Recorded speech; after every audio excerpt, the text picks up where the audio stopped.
What's up, guys? We are back at it again with the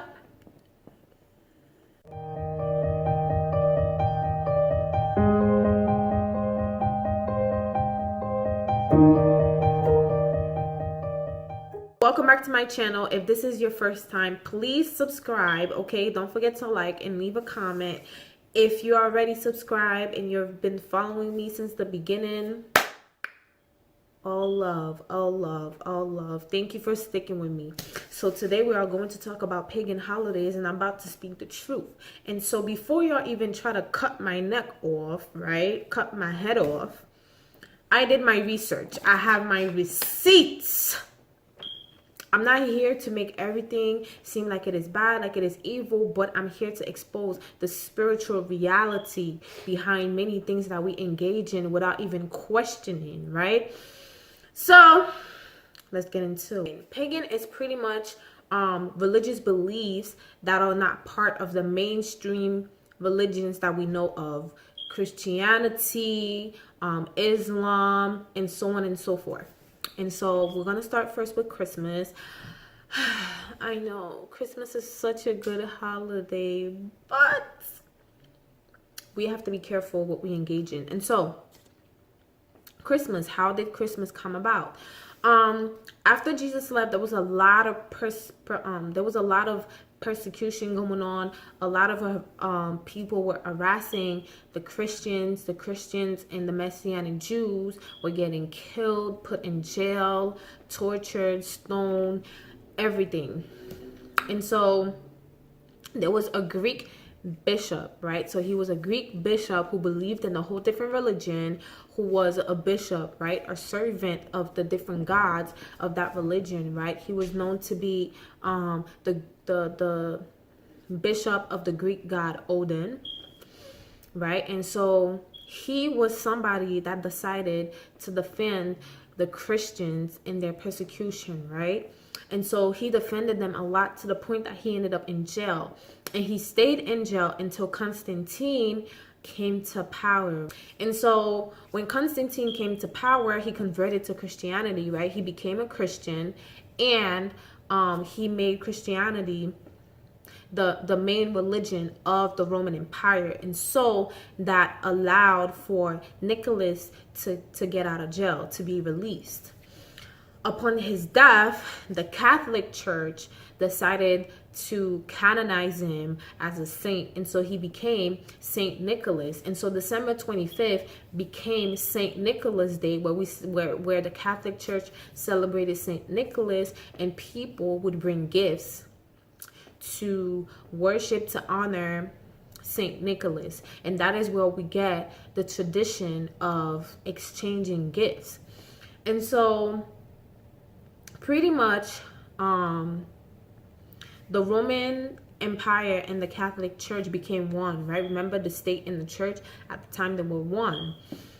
And so when Constantine came to power and he became a Christian, he also kept a lot of the pagan beliefs that he had prior. And so he merged a lot of things, right? He instituted, he put in place a lot of different things that came from his pagan roots or beliefs that he had before he became Christian. And unfortunately, the Catholic Church compromised a lot to the point that they even converted to pagan traditions and pagan beliefs. And so you know, Constantine made a lot of different changes, right? He made December 25th the day where they would honor the Son of Justice, right? That was another god. He also changed the Sabbath, the day of rest, from Saturday to Sunday to worship that sun god, right? You see, Sun Day, Son of Justice.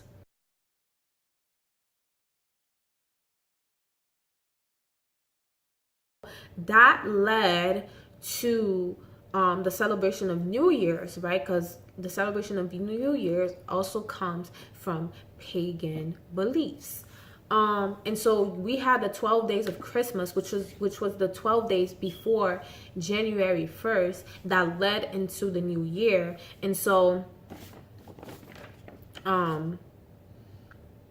it was the festival of the god sun, was the winter solstice, right? I don't know if I'm pronouncing this right, but bear with me. So the solstice was when the sun reached the highest or lowest point in the sky, which results in longer days or shorter days, right? And so pretty much there's all these festivities going on, and the church, the Catholic Church, is engaging in it, which made it a tradition.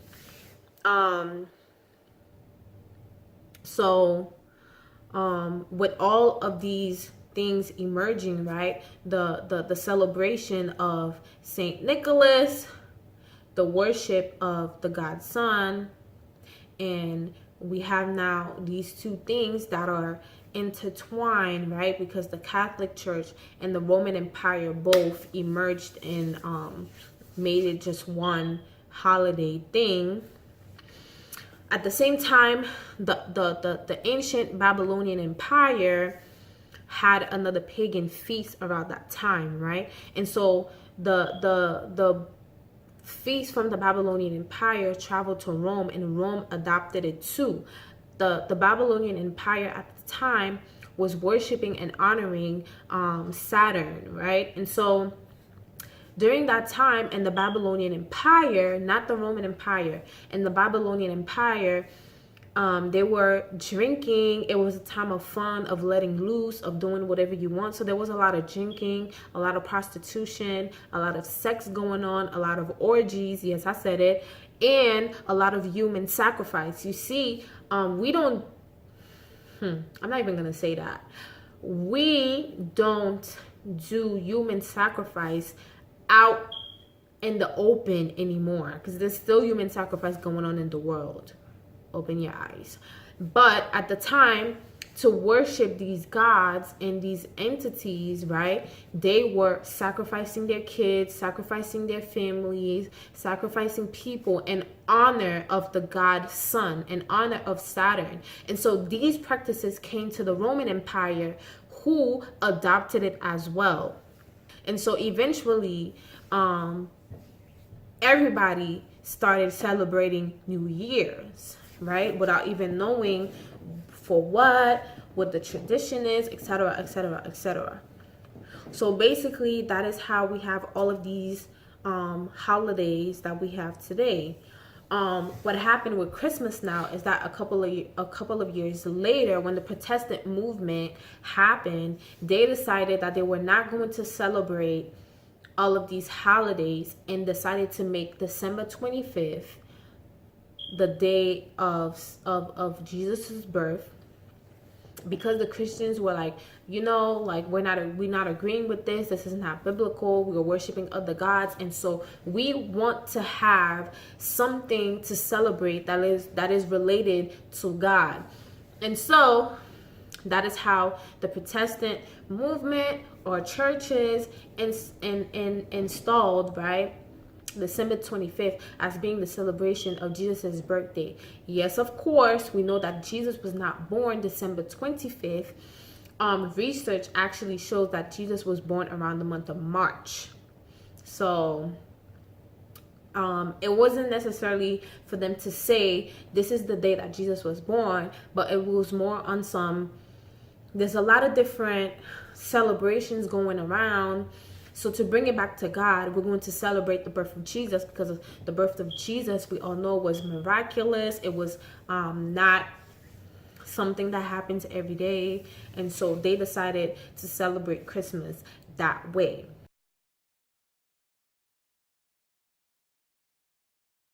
He actually traveled to Europe and went to Germany, right? And Germany had another set of pagan beliefs. During winter, because there wasn't street lights and all of this technology, when it snowed and it was nighttime, it will get very, very dark. And so people would decorate their house and put many different things in their house to ward off the darkness, or to make their house more lighted up. Bear with me, guys, bear with me, I'm trying to get a lot out. So pretty much the because they had other different pagan beliefs, the Christmas tree was a representation of a pagan god. And so the Yule log and the mistletoe, right, they represented different gods. The Yule log was a way of worshiping the sun god, and the mistletoe was a way of worshiping the god of sex, of sexual activity. No wonder why we're kissing under the mistletoe. But anyway, so that's what they represented. The tree was the worship of the god Saturn, which was done between December 23rd until December 27th. And so when this monk who experienced the whole, worship of the god sun, the drinking and orgies and all of that, and human sacrifice, and the Saint Nicholas Day, brought all of that with him to Germany. And so when Saint Nicholas was translated in German, it gave Santa Claus, right? And this is where now we see the whole Santa coming to life, because Saint Nicholas had gray hair, big belly, big, and used to dress the way that we see the figure of Santa Claus. So that is where it came from.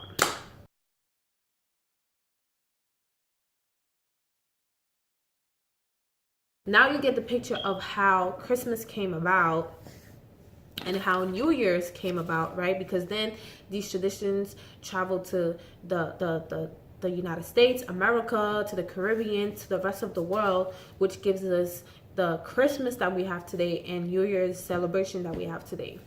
Then we have Easter, right? And so Easter comes from I'm gonna put it under the screen. It comes from the Teutonic, which is a nation, a group of people, goddess of fertility. That was the goddess that they used to worship. And it was also a celebration of spring, right? Because spring is everything coming back to life, growth, and all of these things. And so they had a god called Astra. I'm gonna put it down. I don't know if I'm pronouncing it right.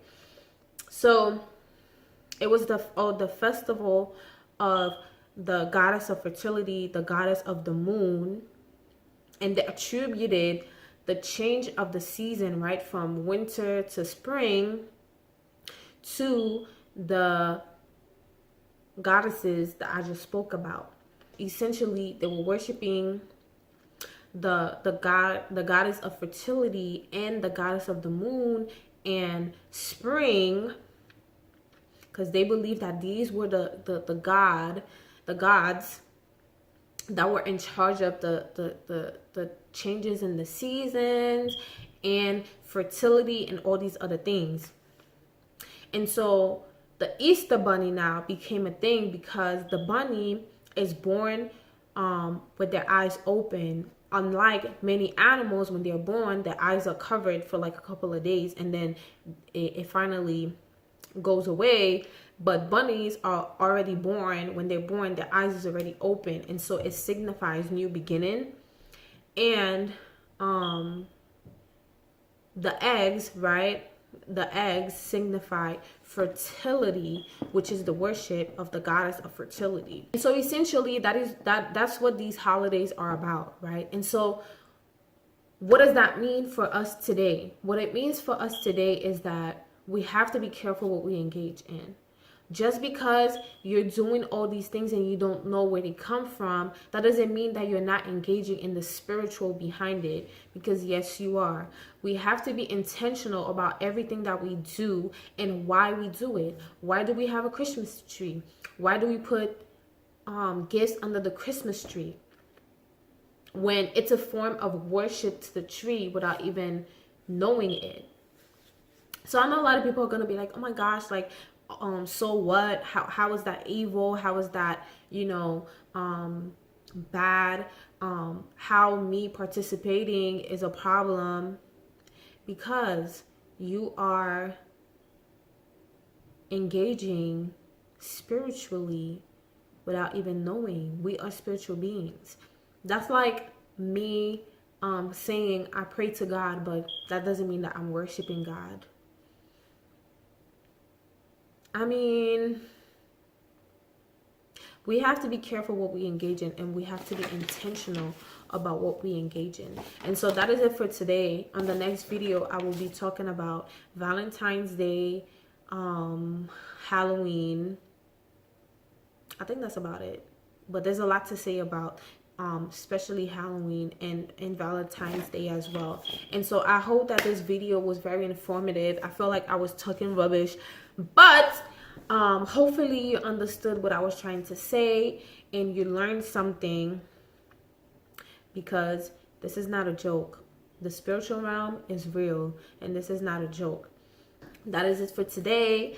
Like, comment, let me know your thoughts. Even if you disagree, let me know why you disagree, and so on and so forth. And I will see you guys in the next video.